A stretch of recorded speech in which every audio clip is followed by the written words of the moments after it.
মাননীয় কলিতা বাইদেউ আজি আমাৰ মাজত আছে বাইদেউৰ লগত আমি এনে ঘৰুৱা ধৰণে কথা পাতি আছোঁ তেখেতে খুব নতুন মোক চিন্তা এটা দিছে মই ইমান ভালকৈ নাজানো একচুৱেলি আধ্যাত্মিক কথাবিলাক তেখেতে কৈছে যে আমি সৰ্বসাধাৰণতে যিবিলাক দিহা নামৰ চৰ্চা কৰি থাকোঁ তাৰ তিনিটা শ্ৰেণীৰ বিভাজন আছে তিনি ধৰণৰ দিহা নাম অসমত প্ৰচলিত হৈ আছে আৰু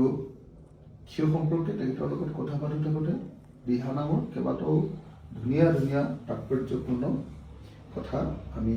আজি ওলাই আহিছে সেইকাৰণে মই অমীয়া বাইদেউৰ লগত অকণ কথা পাতিব খুজিছোঁ মোৰ লগত আছে দ্য গ্ৰেট আমাৰ কি কয় আপোনাৰ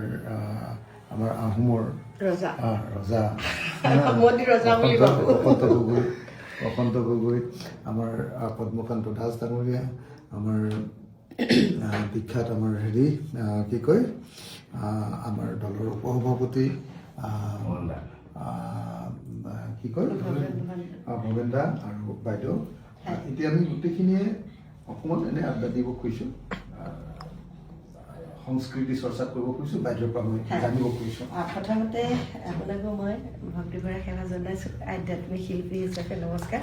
আজি জীৱনৰ প্ৰথমবাৰৰ কাৰণে এনেধৰণে ৰাজনৈতিক মানে বিষয়ৰ লগত জড়িত আৰু এইটো জাতীয় জীৱনৰ এটি কথা আমাৰ সকলো তেজে তেজে আচলতে প্ৰবাহিত ভক্তি মাৰ্গীয় সংগীত নহয় জানো আপুনি গাব নাজানিলেও কিন্তু শুনিব জানে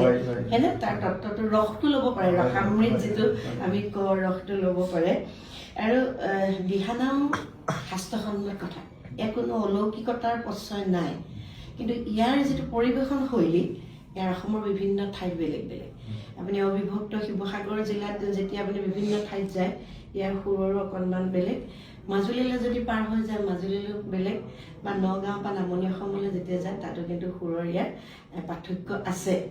এতিয়াতো আমিতো সামগ্ৰিকভাৱে দিহানাম বুলিহে কৈছোঁ হয়নে আমিতো এই এনেধৰণে আমুকটো তামুকটো বুলি কোৱা নাই কিন্তু সেইটো কাৰণে আপুনি দিহানাম বুলি ক'লে আমি সেই সকলো ঠাইৰে এই গোটেই সুৰবোৰ আমি কিন্তু কি ক'ব লাগিব সংমিশ্ৰিত কৰিব লাগিব আপোনাক মই উদাহৰণস্বৰূপে আপুনি যদি মাজুলীলৈ যায় তেনেকুৱা ধৰণৰ একদম ডিষ্টিংক্ট মানে ধৰিব পৰা ধৰণৰ দিহানামৰ সুৰ কেইটা আছে তিনিটা আছে ক'ত এতিয়াতো আমাৰ শিৱসাগৰ যোৰহাট গোলাঘাট বেলেগ হ'ল কিন্তু সেই সুৰটোকে আমি অবিভক্ত জিলা বুলি কওঁ সবহুৱা সুৰ সবহুৱা মানে এই আপোনাৰ সেই সবহুৱা সুৰটোত প্ৰসংগীয়া নামৰ অলপ সুৰৰ ইয়াত সংমিশ্ৰণ আছে যেনেকে এইটো এনেকুৱা ধৰা ও হৰি হে সৰু বৰত পুৰি গজেন্দ্ৰ ভকতে কান্দে গ্ৰাহে আছে ধৰি অকণমান পাইছেনে এইটো মই স্কেলটো তলত গাইছোঁ উচ্চত গাব লাগিব স্বৰ উচ্চ আৰু লোকসংগীতৰ এনেও স্কেল আপোনাৰ উচ্চতে গাব লাগিব এই বিষয়টোত প্ৰসংগীয়া সুৰৰ ইয়াত মানে আশ্ৰয় লৈছে প্ৰসং কৰা যেন লাগে নে তাৰপাছত আপুনি বেলেগ তাৰ মাজৰ সুৰো অকণমান বেলেগ বেলেগ হৈ যায়গে মই আপোনাক প্ৰথম কৈ গ'লো আৰু মাজুলীলৈ যদি যায় তাৰ সুৰটো বেলেগ এতিয়া বৈকুণ্ঠৰ পতি দেৱ হৰি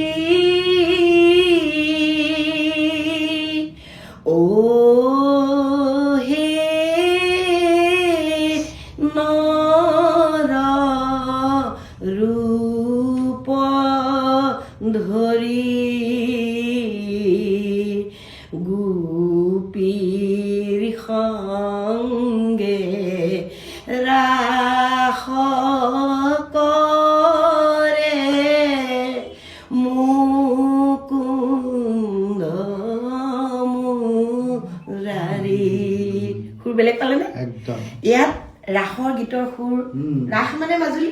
তাৰ ইয়াত ইয়াৰ ৰাসৰ এটা টান এটা আছে বৰগীতৰ টান আছে ইয়াতে নিশি এটা আছে য'ত মিচিং সকলৰ ঐনিতমৰ সুৰৰ লগত এটা আছে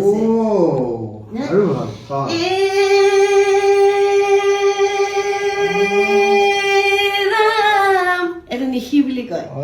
মানে ঘোষাটো গোৱাৰ পাছত যেতিয়া আমি পদলৈ যাম এই নিশিটোহে আৰম্ভ কৰি তাৰপিছত আমি চাপৰিত বজাম আমাৰ পেজত আছে নিশিটোৰ পাছতে পদ আৰম্ভ কৰিব চাপৰি বুজিছেনে আৰু এই দুটা বিৰাট টান সুৰ সাধাৰণতে আমাৰ মহিলাসকলে পৰিৱেশন নকৰে আৰু এইটো কৰিবলৈ আপোনাৰ ক্ষেত্ৰ অধ্যয়নৰ প্ৰয়োজন আছে মানে সত্ৰত থকা মানুহবিলাকে এইটো সত্ৰীয়া সুৰ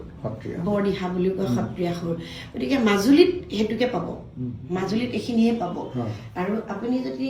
তুলনামূলকভাৱে চাই মাজুলী মানুহৰ কণ্ঠ অত্যন্ত সুন্দৰ কিয় গম পায় নৈপৰীয়া মানুহৰ কণ্ঠ খুব সুন্দৰ মই বাৰু দিশনৰ পাৰতে জন্ম তাৰপাছতে আপোনাৰ আমি যে সাধাৰণ গাই আছো এতিয়া যিসকল আপুনিও শুনি আছে দেখিছো মাজে মাজে দিহানামৰ লগত জড়িত ভাল কথা এতিয়া আমি আৰু এটা আমি গুৰুজনৰ সৌন্দৰ্য বৰ্ণনা কৰি যিখিনি দিহানাম গায় কথাখিনি সেইখিনি দিহানাম নহয় দিহা মানে ভগৱন্তৰ গুণান দিহা মানে হ'ল উপদেশ নাম হ'ল পৰম পুৰুষ প্ৰভু ভগৱন্তৰ গুণ নাম জপ আৰু সেই ভগৱন্তৰ গুণ মহিমা লীলা বৰ্ণনা কৰি আপুনি এটা উপদেশ পাব লাগিব জীৱাত্মা আৰু পৰমাত্মাৰ মিলনৰ এক পথ আপুনি পাব লাগিব তাতে ভাল বেয়া দিহাতে পাব লাগিব এতিয়া আপোনালোকে কেতিয়াবা আমি দেখো কাৰোবাক কয় দিহা সম্মাৰ্গী কাৰোবাক কয় দিহা ৰত্ন দিহা শব্দটোৰ লগত নাম শব্দটো নাথাকিলে ইয়াৰ কিন্তু অৰ্থটো প্ৰকাশ নাপায় মানে আমি সম্পূৰ্ণ অসমীয়া ভাষাৰ এই গোটেই কথাখিনিয়ে কিন্তু ভুলকে কৈ আছো দিহা নাম কিন্তু দিহা ৰত্ন মানে আপুনিও দিহা দিব পাৰে উপদেশ ৰত্ন হ'ব উপদেশ আপুনিও দিব পাৰে কিন্তু দিহা নামৰ কোনোবা বিষয়ত যদি কাৰোবাক আপুনি উপাধি দিছে তেওঁ দিহা নামৰ অমুক তিন নম্বৰটো ধৰক এই মই ক'লো যে গুৰুজনৰ যিটো দৰ্শন তেওঁ কি হিচাপে ধৰ্ম প্ৰচাৰ কৰিছিলে সেইটোক লৈ যেনিবা আমি এতিয়া কৰিব পাৰিলে সেইটো সুৰটো সাধাৰণ সুৰ সকলোতে প্ৰচলিত সকলোৱে গায় মই এই নামখিনি কিন্তু লিখাটো মই লিখা আছে সুৰবোৰ আমি হেৰি কৰিছো এইটোতে আমি গাম বৈকুণ্ঠৰ হৰি নাম শংকৰদেৱে আনিলে হৰি নামৰ মিয়াৰক জগতত বুৱালে ভকত বৈষ্ণৱ সবে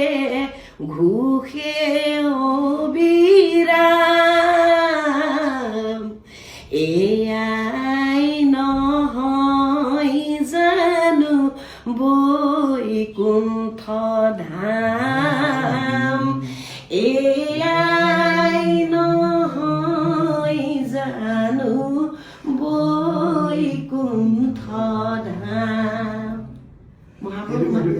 এইটো সাধাৰণতে আমি সকলোৱে প্ৰচলিত সকলোৱে সেইটোকে সাধাৰণতে মই বৰপেটা সুৰটা দিছো সেই বৃন্দাবনীয় নামটো দিছো সকলো সামৰি নাচে কলিয়া নাচে গোপিনীৰ সংগে ৰাস আৰম্ভিলে কানাই বৃন্দাবনত গোপী নাচে মহাৰংগে পতি পুত্ৰ তেজী তোমাতে ভজিছো অন্তিমে নেৰিবা কানাই কাকুতি কৰিছো নাচে কলিয়া নাচে গোপিনীৰ সংগে ৰাস আৰম্ভিলে কানাই বৃন্দাবনত গোপী নাচে মহাৰংগে এইটো বৰপেটা চাইড এইটো মই সেই যিটো গালো যে মাজুলী সুৰৰ মানে এতিয়া আমাৰ শিৱসাগৰৰ অবিভক্ত শিৱসাগৰৰ এটা সুৰ ক'লে, এটা মাজুলীৰ সুৰ ক'লে, এটা সাধাৰণ সকলোৱে মিলাই মিলি গালে মানে শংকৰ মাধৱ হৰি শংকৰ মাধৱ দুয়োজনা অসমীয়াৰ পৰম বান্ধৱ হে নগাঁও তালখন বেলেগ তহঁতৰ পিনে কেনেকুৱা? আমাৰ পিনে এই আপুনি কোৱা এটা গাচোন গা ফটো দি গা চনা গা তুমি কোনটো মই লখিমপুৰ লখিমপুৰে উঠা নাম লখিমপুৰ যে সবুহ নামটো গালো সেই উঠা নামটো প্ৰথম যে গালো আমি অবিভক্ত শিৱসাগৰ জিলা বুলি ক'লো সেই উঠা নাম তাৰপিছত আপোনাৰ সেইটো গালে আমাৰ যে হৰি ৰাম ৰাম ৰাম ৰাম হৰি ৰাম ৰাম গাই না পাক গৈছে না সেই এওঁলোকে ফালে সেইটো গায় এতিয়া আমি সেইটোকে সুদৰ্শন চক্ৰ ধৰি প্ৰভু দেৱ হৰি গ্ৰাহক কাটি গজেন্দ্ৰক আনিলা উধাৰি ৰামৰ সেইটো তেনেকৈ বুজিছে নে এই হেন জানি কলি নৰে এৰি আন কাময়ে হেঁচা আছে ইয়াত এই তনু মন চিতে হবে ভোলা ৰাম ৰাম ৰাম ৰাম সেইটো এইখন তাল আছে মই নাগা বজাব জানো অসমৰ উজনি অসমত এনেকুৱা এজন বাদক নাই যিজনে মোৰ পৰশ নোপোৱাকে বাদ্য বজাইছে আপুনি মোক নাজানে আচলতে সোণ যদি কিনিবলৈ যাওঁ সোণাৰী দোকানলৈ যাব লাগিব কিন্তু আপুনি লোহাৰৰ দোকানতে প্ৰথমতে সেইকাৰণে সোণ নাপালে